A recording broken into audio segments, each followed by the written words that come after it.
Dans Camera Raw, les réglages possibles sur une photo sont nombreux, très nombreux même, puisque sur la droite on a accès à plusieurs panneaux, plusieurs ensembles de réglages avec à chaque fois des outils qui permettent de modifier la photo. Parmi tous ces outils qu'on a à disposition, eh bien pour certains on les retrouve dans Photoshop quasiment à l'identique, et c'est le cas par exemple... Bon, la liste ne sera pas exhaustive, mais c'est le cas pour le contraste, la vibrance, la saturation, la courbe également, on retrouve cet outil dans Photoshop, certains réglages de netteté aussi, Bref, on retrouve des similitudes pour certains outils entre Camera Raw et Photoshop. Par contre, il y a aussi des outils plus spécifiques à Camera Raw qu'on ne retrouve pas dans Photoshop, je vais dire plutôt pas présentés, en tout cas de manière aussi simple et intuitive que dans Camera Raw. Et parmi ces outils, il y en a que je considère comme essentiels en photo de paysage, et le premier de ces outils se trouve ici, dans la catégorie correction de l'objectif, et c'est la suppression de l'aberration chromatique. Je vais zoomer sur cette photo pour vous montrer ce que c'est que les aberrations chromatiques. Le zoom se situe en haut à gauche, c'est la petite loupe ici, où vous pouvez utiliser aussi le raccourci clavier commande plus sur Mac ou CTRL plus sur PC. Alors, ici, qu'est-ce qu'on est censé regarder? Eh bien, on doit regarder les contours de l'objet là, et on peut remarquer sur tout le contour des petites franges violettes par endroit, et aussi des franges vertes à d'autres endroits. L'aberration chromatique, ce sont ces franges colorées. Elles apparaissent sur le contour des zones à fort contraste. Quand il y a une opposition, comme ici, d'un objet sombre sur un fond plus clair, des défauts de ce type peuvent apparaître.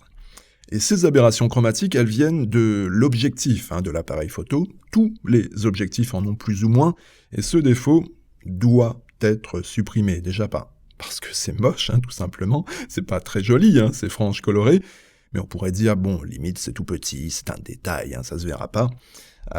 C'est pas faux, si on ne modifie pas beaucoup ces photos, mais dès lors qu'on va commencer à retoucher pas mal ces photos avec Photoshop, les aberrations chromatiques, si on ne les a pas corrigées dès le départ, eh bien, elles risquent de devenir de plus en plus visibles, et aussi, de plus en plus difficiles à supprimer.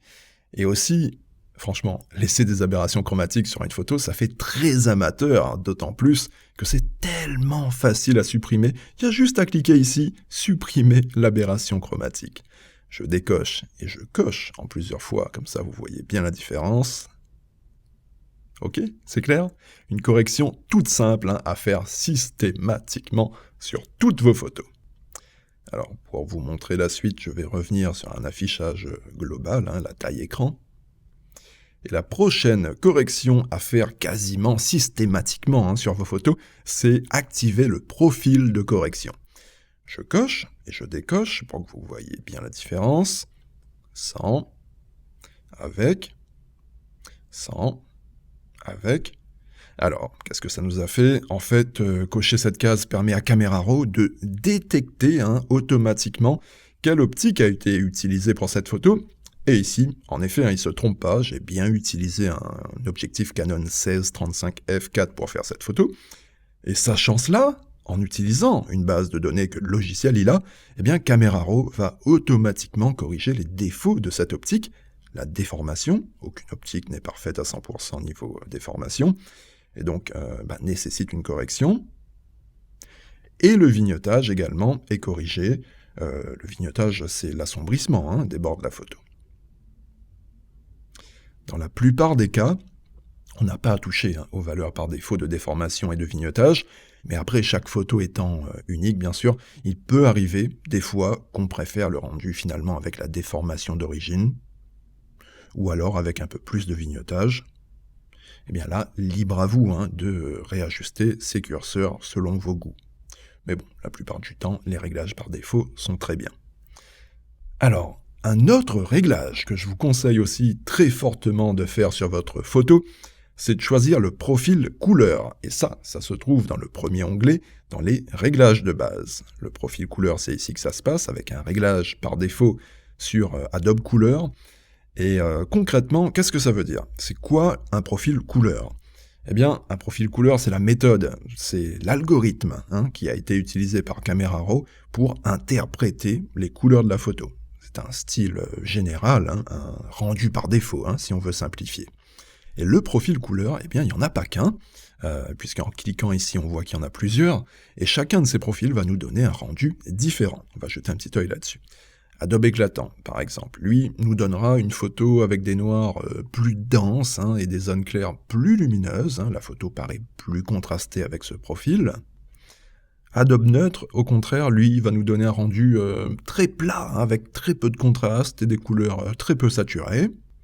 Ensuite, on a le profil Adobe Paysage qui donne un rendu plutôt bien coloré quand même, des zones sombres aussi assez denses, mais sans non plus être trop noires. Et idem pour les zones claires, avec le profil Adobe Paysage, et les détails dans les zones claires sont bien présents, tout en gardant un bon contraste.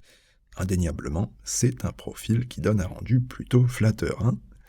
Ensuite, avec Adobe Portrait, là on a un rendu plutôt doux, c'est assez normal, vu que c'est un profil à la base créé pour les portraits, justement, c'est pour ça qu'il porte ce nom.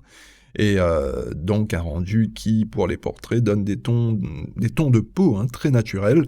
Mais en photo de paysage, c'est aussi un profil qui peut des fois être utilisé, car il peut parfois convenir, ça dépend du rendu qu'on recherche. Adobe Standard, maintenant, comme son nom l'indique, lui n'a pas vraiment de parti pris dans son style global, ça donne un rendu assez généraliste. Et enfin, le dernier profil, Adobe Monochrome, qui, sans surprise, là, fait ce que son nom indique, ça passe la photo en noir et blanc. Bon, tout ça, c'est bien beau, mais lequel de ces profils choisir concrètement? Eh bien, ça dépend de vos goûts, vous les passez en revue et vous choisissez celui qui vous plaît le plus, tout simplement.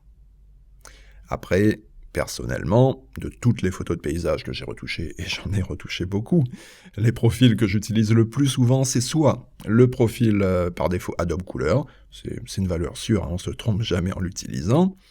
Sinon, quand je veux un rendu un peu plus contrasté, eh bien j'opte pour le profil Adobe Éclatant. Et de temps en temps, si je veux un rendu plus péchu au niveau des couleurs, eh bien il m'arrive d'utiliser le profil Adobe Paysage. Donc concrètement, ce sont ces trois profils que j'utilise le plus souvent, avec une petite préférence quand même pour les deux premiers cités, c'est-à-dire Adobe Couleur et Adobe Éclatant, selon les photos. Il faut tester pour voir celui qui nous plaît le plus. Donc voilà pour les profils couleurs que je vous conseille de choisir avant d'ouvrir la photo dans Photoshop. Juste avant, je vous conseillais de toujours corriger les défauts optiques. Et c'est tout. Concernant les réglages que je considère comme essentiels, il n'y en a pas plus. Ce sont ces seuls deux réglages, les défauts optiques et les profils. Ce sont vraiment les réglages à faire systématiquement sur les fichiers RAW que vous comptez ouvrir avec Photoshop. Tous les autres réglages peuvent bien sûr être faits, c'est à votre guise ça, mais surtout ne zappez pas ces deux réglages très importants en photo de paysage, la correction des défauts optiques avec la suppression des aberrations chromatiques et l'activation du profil de correction, donc pour corriger la déformation optique et le vignotage. Et l'autre réglage très important, c'est le profil couleur, qui a une grosse incidence, vous l'avez vu, sur le rendu général de votre photo. Et là, on est tout bon, une fois que ces réglages essentiels sont appliqués, il ne reste plus qu'à cliquer en bas sur « Ouvrir une image » pour pouvoir commencer à utiliser Photoshop à proprement parler.